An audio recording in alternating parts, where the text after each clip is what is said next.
Corporate राज के खिलाफ, company राज के खिलाफ जो मजदूर किसान एकता बनाई, जो एक प्लेटफॉर्म बनाया है, उसको भी आगे बढ़ाने का इस मंच पर संकल्प व्यक्त करता हूँ। अभी लोकसभा के चुनाव हुए और 400 पार का नारा देने वालों को वहाँ तक नहीं पहुँचने दिया देश ने, लेकिन वो संविधान बदलने की जिद पर अड़े हुए हैं। संविधान हम सब जानते हैं कि संविधान है तो मजदूरों के, किसानों के, नौजवानों के, महिलाओं के, दलितों के सबके अधिकार सुरक्षित हैं और अब भी उनको अम्बेडकर से चिढ़ हो रही है। वे पार्लियामेंट के अंदर अम्बेडकर इस तरह का उच्चारण कर रहे हैं। तो इसलिए संविधान की रक्षा के लिए corporate takeover of agriculture से लेकर के हर क्षेत्र को अब तो निजीकरण भी शब्द कम पड़ रहा है, सबका अदानीकरण हो रहा है।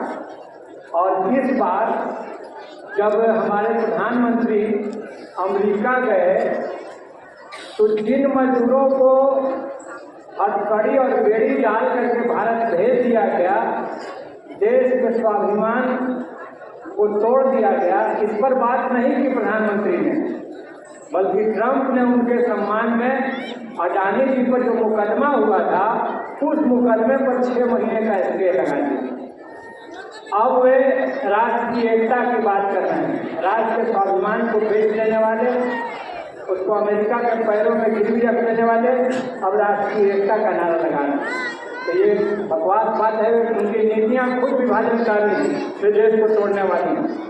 और अंतिम बात मैं कहना चाहता हूँ कि इतनी कॉर्पोरेट परस्त सरकार है, यहाँ सांसद सुदामा जी हैं मौजूद, सहारा के बकायों पर जब पार्लियामेंट में सवाल दागा इन्होंने, तो वित्त मंत्री खुलेआम कह रहे हैं कि 17,000 लोगों ने आवेदन दिया था, हमने सबका पेमेंट कर दिया है, अब किसी का बाकी नहीं है।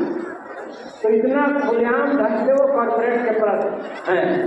और उन्हीं के बिना पर अब LNT के CEO सुब्रमण्यन खुलेआम कह रहे हैं कि 90 घंटा सप्ताह हमें मजदूरों को काम करना चाहिए।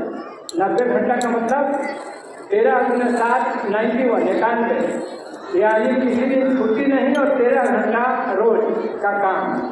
तो ये क्रिएटिविटी को नष्ट करने वाला है, श्रमिकों पर एक नया हमला की कोशिश है।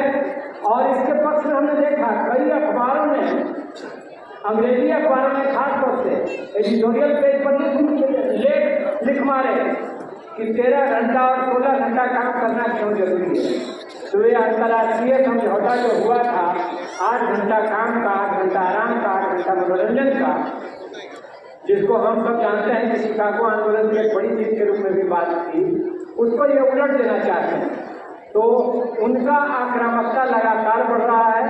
क्रोनी कैपिटलिज्म के दौर में आज हमारे इस सम्मेलन का, हमारे संघर्ष का, मजदूर किसान एकता का महत्व और ज़्यादा बढ़ गया है। हम निश्चित रूप से लड़ेंगे, जीतेंगे। देश हमारा है और हम अपना अधिकार खोने नहीं देंगे, किसी को छीनने नहीं देंगे। हम संविधान और लोकतंत्र की रक्षा करेंगे। इन्हीं संकल्पों के साथ, इसी बात के साथ आपने जो मुझे अवसर दिया, इसके लिए धन्यवाद देते हुए अपनी बात समाप्त करता हूँ। बहुत बहुत धन्यवाद।